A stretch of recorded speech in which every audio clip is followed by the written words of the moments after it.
Welcome to Entrepreneur Archive. I'm Lewis, and today I'm talking with Gemma Price, founder and CEO of HubGem, an award-winning HubSpot partner for education organizations. We'll be chatting about a few defining moments in her journey as an entrepreneur. Thanks for joining, Gemma. Thanks for having me. It's lovely to be here. So what was it like to transition from working for someone else to working for yourself? Terrifying to go from the security of, a regular income, knowing what you're going to take home every month and knowing that it was a secure job, to the big world of unknowns that is running your own business. It was a big leap for me into the unknown. How did you know it was time to make that transition? Yeah, it was an interesting time for me. So I'd had a baby. My daughter was 6 months old, and I went back to work where I was employed. And it was a senior position, and we were achieving well in our team, but it just didn't fill me with the same sort of joy that it had done. I started to notice things that I would do differently, and maybe didn't have the autonomy to do in that sort of environment. I had lots of ideas and I wanted the freedom to run with them, in addition to wanting flexibility and greater balance. When you've got a young family, that becomes critical. And so I think it was just sort of the perfect storm of the role itself not feeling as fulfilling and not giving me what I wanted in terms of creativity, at the same time as the balance being off. And that was enough for me to, make the big leap. What was the biggest surprise making that leap? I think it was how okay I was with not having all the answers. So where previously I had been, in a safe role where I knew where I was, I knew my team, I knew what was expected of me. I didn't come from a business background. I didn't really know what this journey was going to be like. And I'm surprised that I wasn't more scared of that, to be honest. I think this is because I just knew I needed to do it. And I decided to just subscribe to the journey itself and see the whole thing as a learning curve. I honestly, looking back on sort of the fact I'd been employed up until that point, I thought I would have found it harder not knowing than I did. I look back now and there were months at the beginning where I didn't know if I was going to make any money. And I did have a mortgage to pay. And I was surprisingly chilled on reflection. What do you think led to you being cool with the unknown?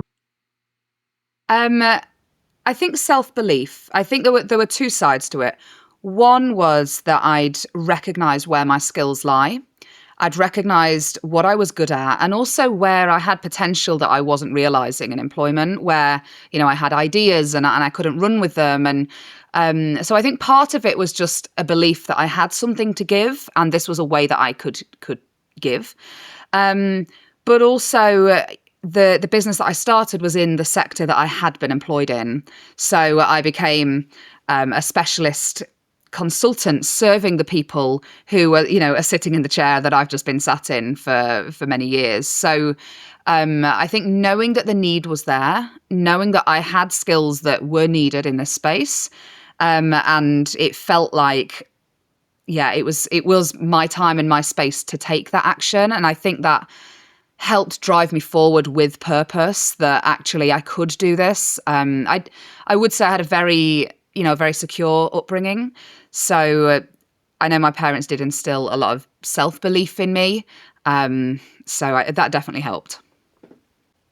So it sounds like it was pretty clear that you were going to continue in the space that you had worked in for so long. Yeah. I think I knew it. I'd become an expert in my field. And so that was the world that I knew. And actually what was interesting as I embarked on this journey, working out what I was going to do in business, the amount of people, including my manager at the time, who said, well, most businesses go under. How are you going to make it? I mean, really motivational. But if anything, that didn't put me off or scare me. It just gave me more determination. And I think that's because I knew what I was doing. Seems like you don't take criticism as a negative, but as a positive. Yeah, I find it. I think everyone has something to learn in criticism. And so when I look back now, let's take my manager as an example, saying to me, most businesses go under. What are you doing? Are you crazy? I would say the sector I worked in was in the private education space. Not many people leave that to start businesses. So I was quite unusual in that regard. And whilst I wouldn't say I left his office feeling delighted about the prospect of it not working, it did motivate me to think, actually, he's right. Businesses do go under. I'm not going to let that happen to mine. So what am I going to do differently? So I think with any criticism or any feedback or anything, there's always something that can be taken from it. And the key is to not get the defenses up, to not, it'd be easy for me to be like, oh, what does he know? But actually taking that, and if anything, it just, motivated me further. So you're going the business and you hire your first employee and all of a sudden something happens. What happened? Why was that a defining moment for you? Because it was really challenging. So when I first started the business, I wasn't sure what my plan was with regards to scaling it. My plan was to be a consultant doing what I know in a space that I know. There was some safety around it because I knew the space. I hadn't really allowed myself to get ahead enough to think about growing that company beyond just me. So there reached a point where I had to decide, do I turn away business or do I hire? And, I'm driven by helping the education sector to work better, to help the people who sit where I used to sit. And so it was never an option for me to turn the business away. Also, I'm like, wow, what an opportunity. So I made the decision to hire my first employee. And, it was so scary because, I don't know, I was somewhat at peace with the fact that if I couldn't make it work, I would be okay. I think because I knew that, I could resource myself. If I needed to, I could go and get a job or whatever it was. I knew that I'd be okay. But hiring someone felt very different because suddenly they're reliant on me. They're reliant on me to pay their mortgage, to, they've got kids. Like, it was really scary. So I made the decision to hired someone who I'd known for a while. In the space, and it was amazing. And we had a few months where it was just incredible, and I finally was able to delegate work. So rather than holding all of it, as when you first start out and you're doing your marketing and your sales and your servicing and it's all you, it felt great to be able to delegate and start to hand work over, and we were sort of in it together. Unfortunately, the world that we're in is competitive, and it's quite hard to find people with the skills. So she was approached and left to work for another organization in not in the education sector, but in the HubSpot world. And it was really hard on so many levels. By this point, I had a 1-year-old child, so I still have a very young family. I'd just taken on so much work that I then couldn't deliver it myself, which I wouldn't have done had I not hired. I would have, maybe turned that away or delayed it or something. But I'd then taken on and committed this work. And there was the personal element of, oh gosh, why is this happening? Like, you don't want to think that's going to happen. But then there was the practical element of, okay, I can't let the clients down. They have paid good money. I need to service them. This is a reputational thing. It's got to be done well. And so I think I had maybe a day of just, oh gosh, what do I do now? And a bit of panic. And then I have no choice but to get on with it. And I do think that's something that I've found time and time again in business. You basically have no choice but to get on with it. And that means that there's no point wallowing or panicking. No one's going to come to your rescue. You've just got to find the solution. So it's funny how things then did a line in that someone actually approached me who wanted to work for me, who had worked for a client, and the stars aligned somehow, but it wasn't without pain. And it really was a moment for me, I think, where I had to put the company first and take the personal shock out of it and the relationship with this employee out of it and focus on what's right for the company. How did that person find you? Yeah, and she still works for us now. In fact, she's on our leadership team. So it clearly worked out in the end. But she worked for a school who were a client of ours, and I had onboarded them onto HubSpot and had been supporting them with their marketing and admissions efforts. And she just really liked what I stood for and what we were doing, and she could also have the vision about what was needed in this space. She'd actually approached me earlier in the journey when I wasn't looking to hire. And I just said, oh, no, I don't need anyone. Like, sorry. And I probably can't afford you, to be honest, because she was coming from another senior job in the space. And then it just worked out that second time when she reached out, it was great to hear from her. We got on really well. But also, I knew that she knew the vision of the company because I'd been working with her already for 6 months, just on the other side as a client. So yeah, it was really exciting, and it's really played out beautifully. She's an incredible part of our team, and I was very fortunate. Yeah, so then we fast forward a couple of years and the company's doing really well. We've scaled the team. We're up to 20 employees now. It was quite rapid growth for us. We weren't compromising on quality, so the clients were happy, the staff were happy, we were winning awards, we were doing everything right. By this point, again, I had my second child, so I'd managing maternity leave as a founder of a company in itself is a challenge. But it had been, I'll say, a busy few years. There'd been a lot going on, a lot of growth in the company and growth in my family, and I just noticed that the wins weren't hitting as deep anymore. So, we'd win a big sale and I felt a bit numb to it. Like, yeah, it's great. Yeah. And I'd keep the morale up for the team. But internally, I wasn't thriving. And I started to feel a bit deflated, probably a bit tired, to be honest. A lot of work was going into the business and it was draining me, and I noticed that something wasn't aligned. And it's really quite confronting as the founder of a company when you realize that you're not fulfilled, because you can't blame a manager.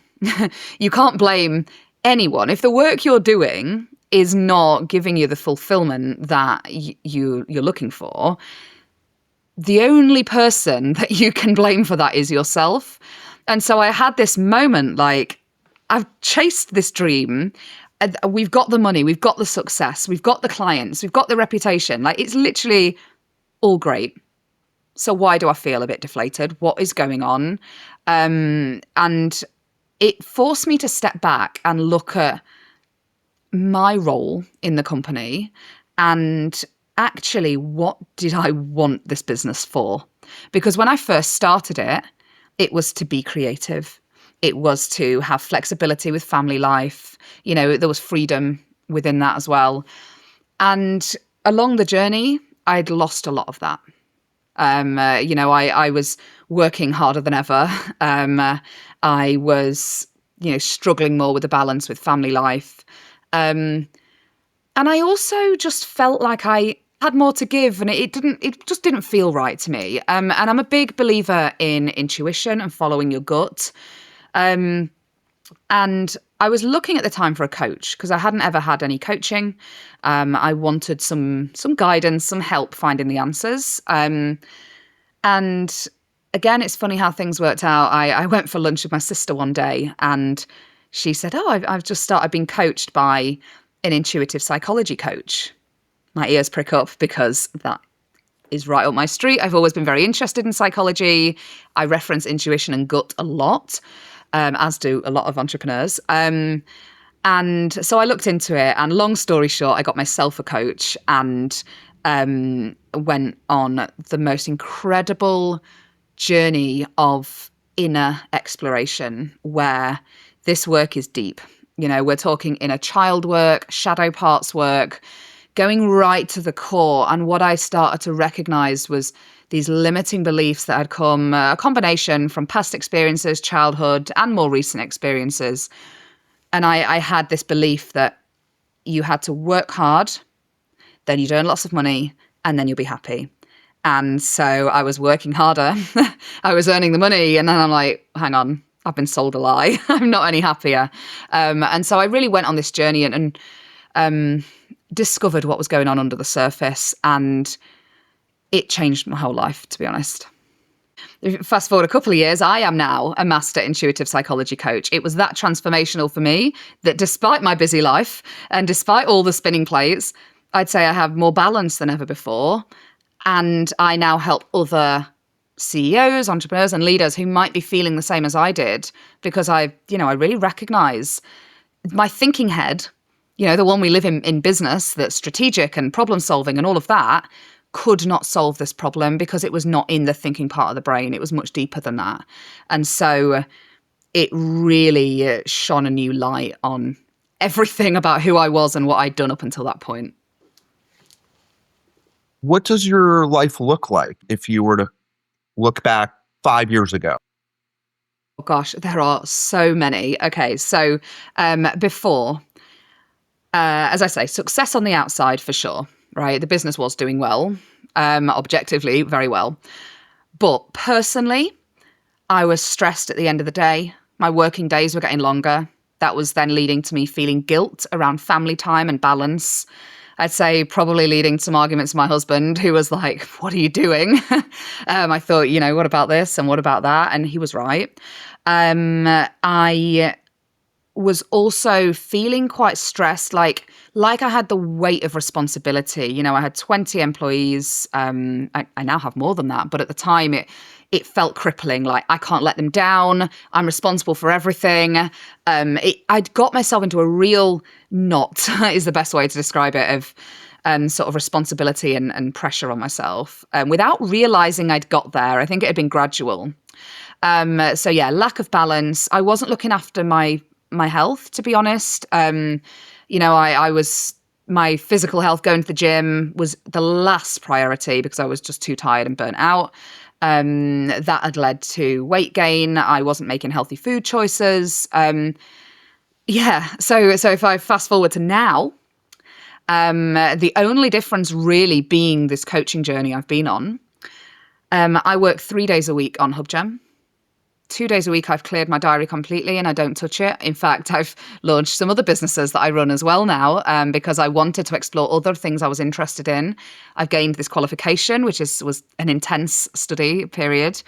I would say on the surface, my life is busier, but my inner world, is so different. I feel calm. I feel okay with no matter what happens, I'll be fine. And that allows me to make more clear decision making, and really allows me to not live from a place of fear. I've lost an insane amount of weight. I've got really fit. I'm in the gym 3 times a week. There's that side that makes me feel better too. So yeah, my whole life has changed, genuinely. How does being physically fit and prioritizing health make you better? So it's interesting. When in the past I would have said, I'm too stressed, I'm too busy, I can't go to the gym today. Now it's, I'm stressed and I'm busy, so I need to go to the gym. So when I go, I really like lifting heavy weights. I'm often the only woman in the heavyweight section, and I don't care. And I feel strong. I think in that moment, it forces you to clear your mind because the only thing you can concentrate on is your physical body. I'm not going to drop this dumbbell on my head. So it really makes you be present. And in clearing the mind, actually, the brain having the 2 halves, right? When you're in business, you're often operating from the left side of the brain, the rational, the troubleshooting, the problem solving, the logic. Actually, there's so much wisdom can be found in the right-hand side of the brain. And this is connection, it's empathy, it's creativity, it's presence. and it's being fully immersed in the present moment. And actually going to the gym is something that sort of allows me to bridge the gap, because I know it is also productive, because I know I will achieve my goals in the gym. And so that allows the left side of the brain to go, yeah, okay. Like, I also meditate regularly, but the left-hand side doesn't like that. It's like, what a waste of your time. You should be working harder. But in the gym, it doesn't really do that because it knows I'm achieving something. And then once you get into that state, you are fully present, your brain shifts states and you end up in more of a flow state. You're more connected, you're more present. And off the back of that, I find it gives me greater balance. My nervous system is more regulated. I am a better parent because I'm not as stressed. I think eating healthier as well. I'm more aware now that I'm eating to fuel my body and not just putting in my mouth whatever is convenient and whatever I can grab. So yeah, it's been a lifestyle overhaul. Recently, HubGem was named the world's happiest workplace by WorkL. Congratulations. Thank you. How did that happen? So, yeah, I guess a part of the story I haven't really mentioned yet is that as well as my passion for helping a sector that really needs it, the education sector and using technology, I'm also hugely motivated by humans and connection with other humans. And it's interesting because I work in tech and I'm big in the AI scene as well. And then I'm also focused on humans. I'm a bit of a contradiction maybe. So I've always been driven by that. And from the moment that I hired my first employee and the whole way through, I wanted to show that you can be a heart-led leader and also grow a successful business, that you can work hard and be kind. Unfortunately, and I'm sure I'm not the only one, I had many experiences in past employment where my manager didn't motivate me, where I felt either not trusted or I felt criticized, or, it just was not an environment that led to me wanting to thrive and do my best. And I really noticed how that made me feel, and there were times when I remember one particular manager who I was feeling really passionate about something because I could see that something could be done better and I knew I could help. And this manager was like, basically, you don't have a clue what you're talking about. And I think he even referenced the fact I had a young family and, so my priorities were elsewhere. And then because I felt passionate about it and I was so frustrated, I felt myself feeling a bit emotional. Not like bawling my eyes out, but, I was visibly upset about the situation. And I was made to feel, not intentionally, but I was made to feel that was a huge weakness. And I think I'd internalized a lot of that when I was employed in various roles, that there was no place for that in business. Business is cutthroat, business is profits. And that just isn't me. Like, yes, business is profits. I wouldn't be a business otherwise. But I don't believe that is the only way. And I do think the world would be a much better place if actually we embrace the whole human. So when I started hiring a team, I made a decision very early on that I was going to do things differently. I didn't look to anybody else on how to do it. I was like, I'm going to follow my instincts. And I've always been a good communicator. I've always been good with people. So I just decided to be really nice and listen to people and treat them as the human being that they are and not expect them to be a robot. And that it just sort of spiraled from there. So we've won dozens of local, regional, national and international awards for our company culture. And I am incredibly proud of all of the things that I could be recognised for and one day hopefully remembered for. To know that I was providing a happy workplace that genuinely led to my team feeling like they had fulfillment and belonging in the work that they did is the best thing. It means more to me than money. It means more to me than profits. So this particular award is the big one, right? Number 1, world's happiest workplace, comes off the back of a few years of lots of recognition for our culture. We have people contact us and say, how are you doing this? Because we have, sky high retention rates. We never struggle to recruit. We don't pay the highest salaries in the world. I like to pay fairly, obviously, but there's so much more to it than that. We've created a culture of belonging. Psychological safety is big. this sounds a bit wrong, but I love it if someone cries to me, right? Because if they feel safe enough that they can express their emotions and show that vulnerability, and I see them as the whole human that they are in that moment, I feel incredibly humbled, incredibly grateful. I don't judge them for it. They often apologize. I'm sorry for crying. And I'm like, thank you, because I can see how much this means to you. And now we can work on the right thing here. So yeah, the award itself is, so last year, 2025, we were named one of the world's happiest. We were in the shortlist. And then this year, I actually didn't know we'd won until it had been announced. And I discovered, because, I logged on and looked at the table, and I was like, we're at the top. Oh, maybe it's because my cookies have tracked my browser. Maybe this. And I'm like calling everyone, can you just log on and have a look? Like, we're ahead of Disney. We're like, they're the happiest, surely. We're ahead of these massive brands with big budgets. Our budget is not big for well-being. And yeah, we were number one. The practicality behind this, the way we were entered, a survey goes out to all employees. It's completely anonymous. And I asked the team, anything like this, always answer honestly, because if we're getting something wrong, I want to know. And so, they were entered. I think we had the vast majority of the team completed this survey. And then goes into like a big database of all the companies in the world who enter. There's thousands all around the world. And we hit the top spot. And I firmly believe that we are a whole human being, right? I am not a CEO or a mum, or I'm not one of these things. I am both of these things, and that is my superpower. And I believe you can be two things at once. You can be strong and you can be vulnerable. And I think, unfortunately, the trends I see a lot in our world today, and I think, ironically, tech has made this worse, but there's a lot of division. There's a lot of black and white thinking. We're all at extremes. You're this or you're this. You can't be in the middle. You can't be both. But actually, in so many areas of life, multiple things can be true at once. And so it was one of the limiting beliefs that I let go of very early on. In fact, before I'd had any coaching, I just had this feeling, this gut feeling, you can be vulnerable and strong. You can be a heart-led leader and make money. And, we are profitable. We're very profitable as well. But profits are not ahead of people, because if I didn't have the people, we wouldn't be making the profits. So who am I to say you don't matter and that does? What kind of role did your parents play in you becoming an entrepreneur?